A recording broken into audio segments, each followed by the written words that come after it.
up, dudes? It's Gaz, and welcome back to the Warframe video. So a bit of a short one today. We're waiting on Lua's Prey on the 30th, and we're also waiting on the dev stream on Monday, the 28th. So in the meantime, there's not really much going on in Warframe. Even the Nightwave is gone at this point. But I do have a little bit of a... I'm going to just make up a mini event right now.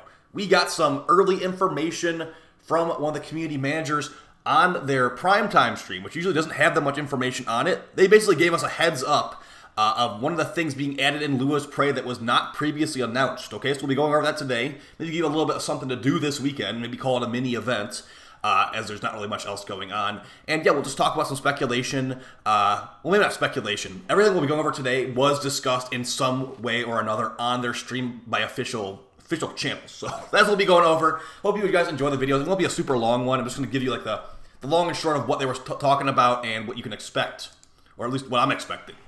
All right, so what they were saying is basically that corrupted holokeys, you know those things that are really annoying to farm? Well, you're going to probably want some of them for Lua's Prey. My speculative reason is that we'll be adding new Tenet melee weapons. We'll talk about how you can get those, but this is the clip I'm talking about. I was not watching this stream live. It was actually clipped for me, thankfully. Drop tonight is 10 corrupted holokeys. I wonder why. We haven't said why. No, we haven't. I don't think we have. I don't think we have we? I don't think we've told them why. We might be wanting some corrupted holokeys.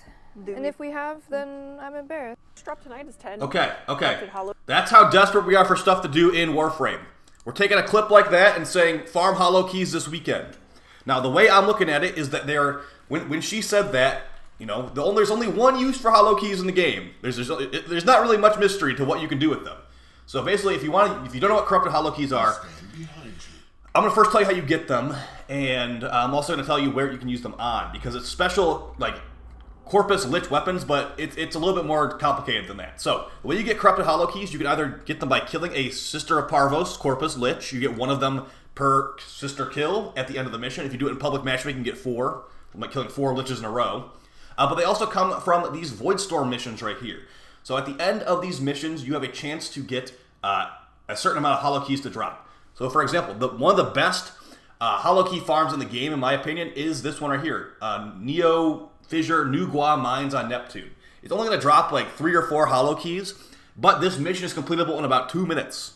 Yes, 2 minutes. An entire Voidstorm Fissure beaten in 2 minutes. This is the meta location to farm Sevagoth. I'm going to link that video down below when I made that video like last year rather. But, you know, if you would rather just hope that you get lucky, doing missions in the Vale actually will drop 10 holokeys per completion, unlike this really fast one, which you can beat in like 2 minutes, giving you 4. And it is RNG to drop. It's not exactly the best system. There's no like guaranteed holokey drop or anything like that.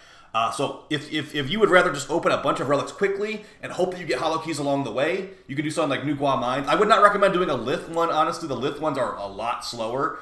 But, you know, if you need to open Lith relics, I guess you could technically do it. But yeah, if you'd rather just like, okay, I want to get, because you get 10 per drop, and to what you use these on, the Tenet Perrin weapons, whatever they're called, the Tenet melee weapons, basically. You need 40 per weapon. And if they're making new weapons, like was kind of like said on that stream, basically, you're going to need a lot more than just 40, potentially. For just mastery fodder, yeah, 40's fine, just to get one like terrible roll. But the way this works is this guy has a rotating stock right here. Okay, you want to click on Browse Merchandise, actually, not Standing and Offerings. So, as I see right, these are the ones that are already in the game. Now, this one has a 38% cold.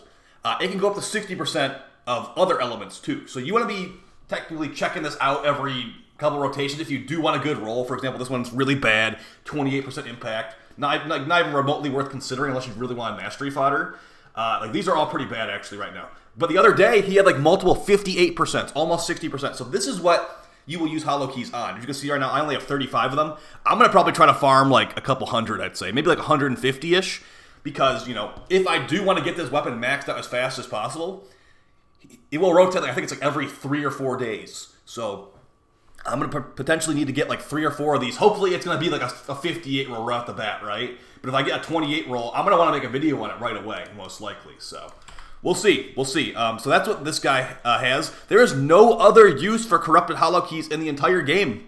So unless they make it a crafting requirement for like Varuna or something, I'm not expecting there to be like any other use for them. So yeah, expect new Tenet melee weapons. Maybe a crafting resource for like one of the Varuna Sniper or like the Varuna Great Blade or whatever it's called. That's maybe something you can consider if you're looking for something to do this weekend. I would recommend doing this in a team.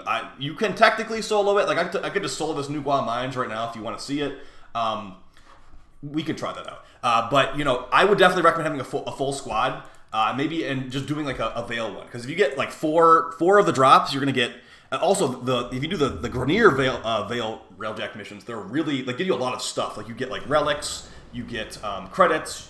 If you open like every container, if you didn't know this, every container in Railjack is guaranteed to drop Endo. It's kind of weird, but yeah, you can technically do like an indirect Endo farm too.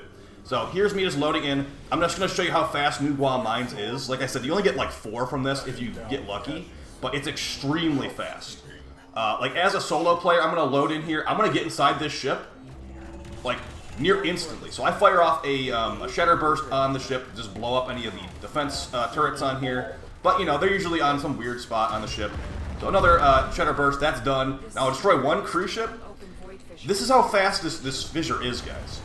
If you can solo it, if you have a team, what you want to do is you want your teammates organize. Have one person deal with the cruise ship, or rather have the guy driving the ship deal with the cruise ship. Whoever's driving the railjack can blow up the security nodes and the cruise ship. Then have one of the other people do the bonus objectives, so you get like a internal bleeding or whatever, which you can sell for platinum, or if you don't have it yourself, you can just add it to your inventory. Have one guy camping in the ship, the door to the main ship. I'm already in the ship. Now this is just an exterminate mission. This is how fast you can do these. I said I was going to link the video for the Sevagoth farm in the description. I might still do that, but look at how quick this is. Now, once you get in here, it's just a normal exterminate. If you have AoE weapons, if you got Thermal Sunder, if you got like Equinox 4, whatever you usually use to nuke stuff down, this is great. So I'm already in. Let's see how fast we can solo this. I don't really have an AoE weapon equipped, so that might be a little bit of a yikes. But we can also, I could use Call technically. Okay, and since I'm in Railjack, I can't actually use on-call crew members too. So I'm gonna have to use this Amprex that I was not prepared to use. Do we have the Grappler? Okay, we got the Grappler. The Grappler should work as pseudo AoE, but yeah, even like with a completely like random loadout, basically, I can speed through this like nobody's business. The hardest part about this is just running to the extraction. It feels like these missions take a really long time to get you to extraction. Yeah, so an impromptu live commentary and gameplay, which is actually working out pretty well. Please give me some holokeys. That'd be a great example here. But yeah, as far as the other stuff in Lua's Prey, guys, we know about a lot of it. But also, apparently a Naros rework. Not in this update, but in the future. The quote was, it was another quote, like from, not on this dev stream, but from a previous primetime stream. Naros is next in line to get reworked now that Yareli and I almost said Hydroid. Now that Yareli and Grendel are getting reworked. So I'd say that, yeah, I would actually prefer that Naros get reworked over Hydroid. But also Hydroid does deserve a rework as well, so maybe we can get them both being worked on by 2 different people, so not the same person's having to work on everything. Give me like a rework for Hydroid so he can actually be used, and give me a rework for Anaros because his abilities are actually a bad thing. That's how bad Anaros' abilities are. They're actually worse than having no ability in that slot. Like I would rather subsume off Naros 3 and 2, so I don't accidentally push them. And I also love the subsume off his passive too, his terrible coffin, because it's actually a bad thing. It's worse than having no passive. So yeah, he could definitely use a rework. Hydroid's abilities, on the other hand, like yeah, you might accidentally press them and like do something you didn't want to do, but overall, like he's kind of playable. I don't know if I'd say fully playable, but I never play him. I sometimes randomize onto him. But yeah, there you go. The fissure is done. All we need to do is get to extraction now, and that is one of the fastest void storms you can do. So yeah, let's see if we got our stuff. We got our relic open, of course. You could use your Omni with a tactical, I think, rank 4 to teleport back to your ship instantly. And let's see. We got a formal blueprint from our relic, and then it shows you the other rewards after that.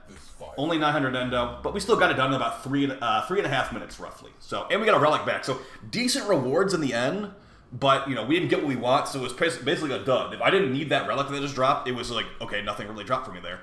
Alright guys, hope you found this video helpful. I'll see you on stream later tonight, and yeah, have fun farming holokeys, I guess, if you want to. Peace.